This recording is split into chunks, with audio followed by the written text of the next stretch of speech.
Hey there, everybody. Pete Pardo here from Sea of Tranquility. Welcome to another episode of Ranking the Albums. Today, we're going to take a look at the solo records of Mr. John Lennon, of course, founding member of the Fab Four, the Beatles. After the demise of the Beatles, went off on a solo career that took place all throughout the 70s and started into the 80s before his life was tragically cut short in 1980. But we've got 11 albums in total throughout this time period, starting in the late 60s, the first couple started with, and all throughout the 70s with a little kind of break for a little bit towards the latter part of the 70s. All sorts of stuff going on in his life. As many people know, it's been well documented. John Lennon, post-Beatles, pretty crazy life, right? Between his life, marriage to Yoko Ono, and their split, and his, period there where he was just hanging out with the boys and getting loaded left and right. But some really interesting music, some really great music, and some truly awful music being made during this time period. And we're going to take a look at all 11 of the albums. Some are just John Lennon albums, some are John and Yoko albums. So we'll cover them as they go here.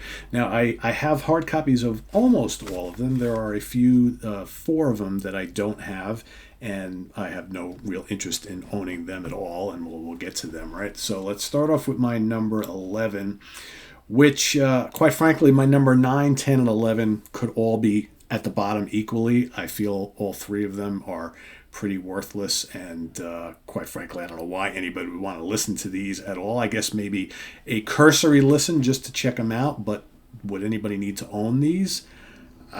I have a hard time understanding that, but you know what? There's completists out there, and there are people who obviously worship everything that Mr. Lennon did, even the stuff that's basically unlistenable.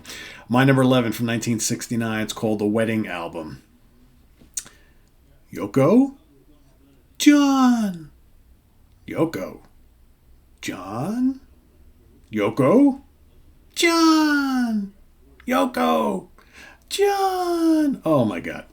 I mean, this album is kind of, I don't even know how to describe it. There's not music here. This is basically, you got 2 long tracks. You've got the first one called Yoko John, and then the second one is basically all about, it's called Amsterdam. 2 sidelong 20-minute pieces, so to speak. Whoever approved this to be released needed their head examined. Basically the first side, which is the Yoko John side, just basically has them calling each other's names over and over and over again for 20 minutes in various different settings and locations. It's absolutely ridiculous. Side 2, which was recorded, I guess, during some interview segments at the Hilton Hotel in Amsterdam, just called Amsterdam, is just them answering some questions, talking about this, that, or the other thing. Nothing seemingly very important. Some, news-worthy topics at the time, perhaps. And then at the end, you get a little bit of Yoko crooning it up, which, I'm like, okay, please stop. I would say avoid this at all costs. There ain't no music happening here, right? So that's number 11, The Wedding Album from 1969. Then you have 2 albums, one which actually came out in 68, one which came out in 69, a part 1 and a part 2. They're called Unfinished Music, okay? Number 1 and number 2. Number 1 came out in 1968. It's called Two Virgins. This one's probably more notable for having both John and Yoko stark naked on the covers. I think they had to, I'd never bought this in the time, and I don't remember seeing it in the stores, but I think they sold this album in like a paper bag type of thing, because obviously you've got the 2 of them just standing there, full frontal nudity right on the front cover, so kind of ridiculous. But, calling this music is pretty much a stretch, big time a stretch, I would think. Basically 2 sides of noise, roughly 30 minutes worth of noise. You got whistling, you got Yoko caterwauling and screaming, you got John just smashing on the piano, John screaming, you got like weird static, offbeat, noisy trumpet sounds, some noisy mellotron sounds. Yeah, again, why anybody would want this or even why they released it back in the day is beyond me. I guess they were going for something a little avant-garde, but to me it's absolutely unlistenable. Horrible stuff. Unfinished Music number 1, Two Virgins is my number 10. All right, coming in at number 9, let's go with Unfinished Music number 2, Life with Lions from 1969. Again, it's more kind of dissonant noise, Yoko screaming all over the place. You got the epic Cambridge 1969, which again is Yoko doing this screechy screaming over John's guitar feedback. It's like I said, it's unlistenable. If you want to hear John Lennon doing his like heavy metal feedback thing, it's worth kind of checking out for that. But then you've got Yoko just absolutely screeching up a storm above it, and warbling, caterwauling. It's like, please make it stop. Please make it stop. Then they have some of the shorter tracks. You've got No Bed for Beetle John, which is a little more of like a slow kind of, she's just kind of like crooning on that. Then you have Baby's Heartbeat, which is like, 4 minutes of dun, dun, dun, dun, sounds of like a baby's heartbeat. It's like, whatever. You got 2 minutes of silence, which is exactly that. And then Radio Play, which is like 12 minutes of radio static. Again, why anybody would buy this, why they would release it, is a mystery to me. It's absolutely terrible. Absolutely terrible. So now we have those 3 albums out of the way. And my guess is they had intended for these to be just as off the wall and awful as they actually are. And I don't think that either one of them expected the people were going to, look at this as a great work of art, any of the 3 of them. So they are what they are. But I would say if you're new to John Lennon, or maybe just, always loved in the Beatles but never bought, any of his solo stuff, I would avoid these 3 like the plague. Really, really bad stuff. So number 8, we're going to go to 1972 for the album called Sometime in New York City. All right. So here we get a little bit more, music type stuff. So this is a double album, half studio songs and half live, recorded at the Lyceum Ballroom in London and the Fillmore East in New York City. There's some decent material on here. So you've got Elephant's Memory as the backing band here on this album. It starts off really good. You have a great song, which was the initial single. A song that's very catchy, could have been huge, but of course, Woman is the N of the world. I'm not actually going to say the name. I think you know exactly what the word is. Is a really good song, killer horns, killer melodies on it. But with that title, this was never going to be a big song. It's a shame because it's a really great single, great song. You got Sisters, Oh Sisters is sung by Yoko. It's kind of a quirky, catchy track. Her, when she tries to sing normally, she's not that bad, actually. And that actually is a pretty cool song. I like that. You got Attica State, which is a big rousing rocker. You got nasty slide guitar licks all over that. Pretty cool. You got this bluesy gospel pop song called Born in Prison. New York City's another track. Kind of has a Beatles feel to it. It's a nice hard rocker. Sunday Bloody Sunday, not the U2 song, is another kind of interesting hard rocker, although I'm not crazy about Yoko's vocals in the chorus. I think she kind of ruins it a little bit. You got this really nice, gorgeous track called Luck of the Irish. John Sinclair is kind of like an acoustic blues song. You got the absolutely soaring bluesy rock of Angela. Great song. We're All Water is a lengthy rocker sung by Yoko. And again, showing she can do a decent job on a conventional rock song, although she does dip into that crazy warbling thing that she does at certain points in the song. And the live stuff, is actually quite good in spots. You get Cold Turkey, which really rocks hard, though it is a little bit long. These are kind of like longish jams and things like that. Don't Worry, Kyoko also rocks hard, but again, Yoko with the incessant scream and just, it's like, come on. It's like, just stop already. Stop already. For me, though, the live stuff, I like the stuff recorded at the Fillmore. It's John and Yoko with the Mothers of Invention, Frank Zappa and company. And I think those are the best songs on here. I love Well Baby Please Don't Go. Big rumbling rock song, just absolutely cranks. Good rocker. You got Jam Rag, which is pure psychedelic weirdness, what you'd expect from the Mothers of Invention, right? Really good. Scumbag, good fun hard rocker. The only one that's not really good is called Awe, A-U, which is the last song on here. It's mostly noise, like 9 minutes of noise. So, overall, I think this is kind of like a mixed bag for sure, but within this, there is a solid single album in here somewhere. Which, what are you going to do, right? But, I hate to say it, but Yoko's clearly the weak link on this. And a lot of this stuff, right? When she's focused and just not trying to be like I'm the weird person in the room, I think she's, she can do okay. When she's trying to be the weird one in the room, it's like Run to the Hills. So that's number 8. Number 7, going to go with Rock and Roll from 1975. I wasn't going to include this because I normally don't include covers albums when I do these rankings, but I decided to throw this in here because it is Lennon, right? So this is a full-on covers album. I don't have a hard copy of this. Mostly 50s and 60s rock favorites from John, and there's guest stars galore on this album. And although I'm not really a big fan of covers albums, this one's really well done. There's some standouts here. Ain't That a Shame does a great job on that. Bebopalula, really good song. It's a good song. Good cover of it. Slippin' and Slidin' is fun. Boney Maroney's good. There's a whole host of songs you'll recognize from the late 50s and early 60s, the early rock stuff. And they're all fun. They're worth checking out. Great horns all over the album, and the guitar work is spot on. And John sounds really good. Sounds really good. So this is from 1975. Kind of a weird time in his life anyway, but maybe he just wanted to kind of do some feel-good stuff for himself. And, I'd say it worked. All right, number 6 from 1984, Milk and Honey.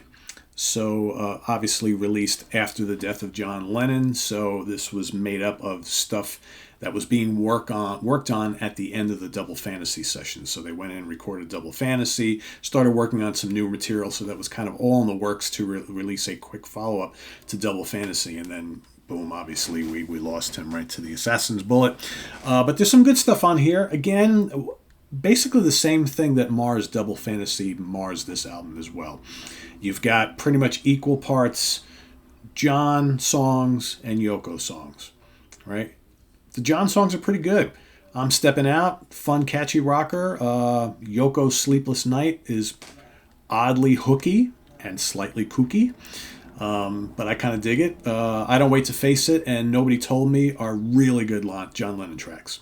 Nobody Told Me was released as a single, did pretty well. That's a really, really great song. Catchy, rockin', and I Don't Wait to Face It is a pretty good hard rock song. Really good. They're both catchy. Grow Old With Me is really sad, considering what happened in 1980, and I think that's one of the really sad things about this album and the Double Fantasy album. It's like, John, through his lyrics on these albums, just so sounds at peace with his life and just like, loving being with Yoko and, obviously my soulmate, and just really for the first time in like 10 years, just so positive about everything. And then he was just taken from us. So, kind of sad. But it's Grow Old With Me is a really kind of chilling, emotional piece, but really, really well done. Some of the material on here, though, sounds like unfinished, and some of it's not overly interesting, and some of the Yoko tunes I just don't care for much. But for the solid material, it is pretty solid, and that's why this one's kind of like in the middle of the pack. So that's number 6, Milk and Honey from 84. Next, we're going to go back to 1973. At number 5, we're going to go with Mind Games. I always like that cover, although it's oddly, obviously we know whose face that is there, right? I mean, so this is kind of like his separation from Yoko album, right? This is right at the beginning. I think it was like 18 months they were separated, and this is like right at the beginning of that period. And he does another album right in the middle of it, and it really shows. He was also under watch from the FBI about various things and U.S. immigration. So John was like not in a great place. His relationship to Yoko is on the outs. He's being watched by the FBI. Immigration's following him around. He's out, drinking up a storm with that group of folks, Harry Nilsson and company. So it's this is not an easy time for him. But some great songs on here, though. The title track, absolutely terrific. soaring pop song. I love Mind Games quite a bit. Tight Ass is a good up-tempo rocker. You got Aisuma-san, which I guess means I'm sorry, all right? And that's basically his emotional plea to Yoko. So basically the whole song is him telling her I'm sorry, and he's saying it to her, and her, was she Japanese? I don't remember, or Korean? I don't remember exactly what she was, but that's what Asuma-sen means. It means I'm sorry. So this much of this album lyrically is about him just kind of pouring out, how their relationship is failing, and kind of what they went through, and it obviously is the guy who's feeling a lot of pain, right? You got the quirky pop of One Day at a Time. Bring on the Lucy, Afraid of People. Sounds like it could have been written by George Harrison. I kind of like that song. Very Beatles-like, good upbeat rocker. It's a lot of fun. Great hooks, great vocals. Out the Blue, another good song, good vocals. You got the fun, groove-laden Only People, which I like a lot. And then at the end of the album, you got this snarling hard rocker, Meat City. Man, I wish there was more of that on this album. That is a terrific song. And I wish we had like more upbeat like rockers. You think, sometimes when I guess people are, or musicians or anybody really going through a hard time like this with relationships and things like that, you're either going to, if you're a musician, you're probably going to go one of two ways. You're going to produce music that's really sad and depressing and morose, or stuff that's really just angry and maybe hard rocking and heavy. That's like the one track on here where he does that. The rest of it is a mix of, some melancholy stuff and things like that. But Meat City's terrific. So, on overall, I would say Mind Games is, it's a tad downbeat. A couple too many kind of like country bluesy style tunes. There are a lot of songs on here. There's 12 tracks on here. But there's enough really good stuff to recommend. I think the good far outweighs the bad. And I kind of dig this. I know a lot of people kind of rag on this album a bit, but I don't mind it too much. It's definitely decent enough. From there, we're going to go to 1970 at number 4. We're going to go to the Plastic Ono Band, right? Which cool little reissue here, right? Double disc set. Pretty much an all-star band featuring a kind of who's who of who, right? Ringo Starr, Billy Preston's here, Klaus Voormann's on bass. You got Phil Spector helping out the production. He appears on some tracks. Yoko appears a little bit on here. Mal Evans is on here. It's kind of, to me, it's one of those, and I find a lot of these solo albums from Lennon are like this. They're kind of uneven. But there's on each one of them, there's some just really, really good tracks. And that is the same thing with this particular one here with Plastic Ono Band. I Found Out is a good, upbeat, hard rock tune.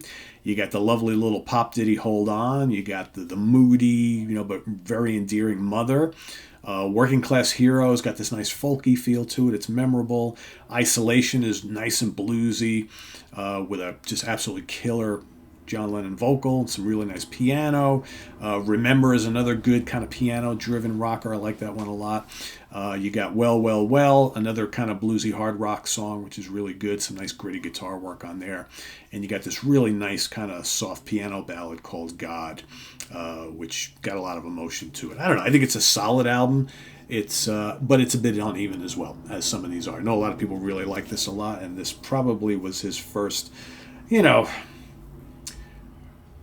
big kind of breakthrough hit on his own, right? And then he would get even bigger on the next turnaround. So this was like his first kind of normal album after those 3 initial things, we're going to call them, that we talked about early on. So yeah, Plastic Ono Band coming in at number 4. So then we're going to go to number 3 from 1980, which is Double Fantasy.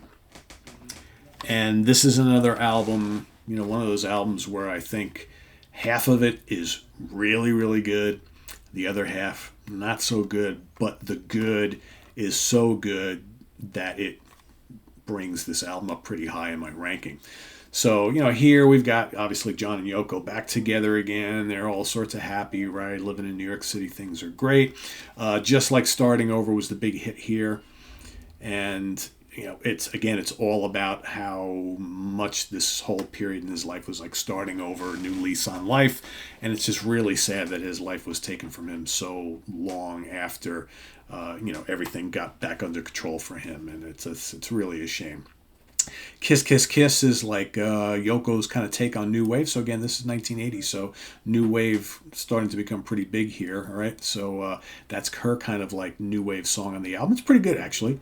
You got Cleanup Time. It's good, solid John Lennon hard rocker. Again, they go back and forth throughout this album. A John song, a Yoko song, a John song, a Yoko song, back and forth. Earl Slick, Hugh McCracken on lead guitars on this album. A lot of great lead guitar work on this particular album and on Cleanup Time.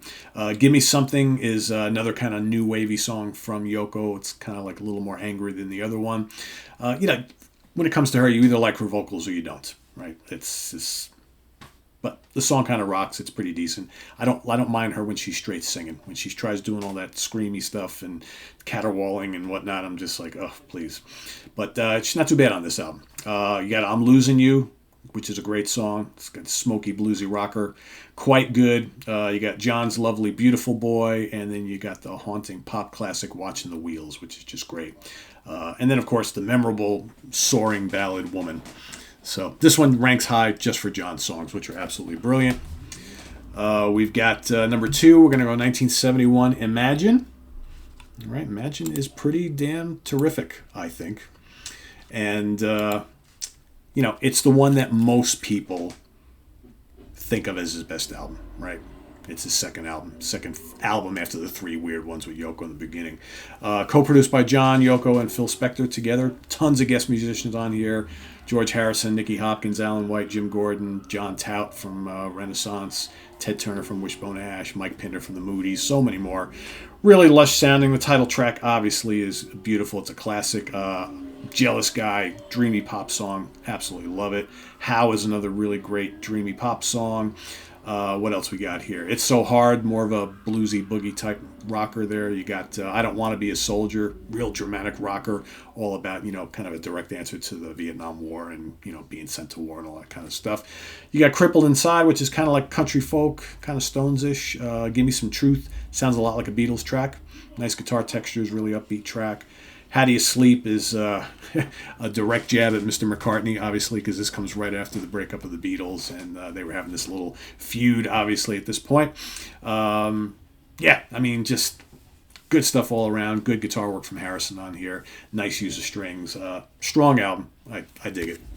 It's my number 2. But my number 1 is going to be Walls and Bridges from 1974. Yeah. Another album recorded during his separation from Yoko and in the midst of his, immense partying period. But I think this is definitely a different feel of an album as opposed to this one, So I find Mind Games a little kind of morose and whatever, and I don't get that with this too much.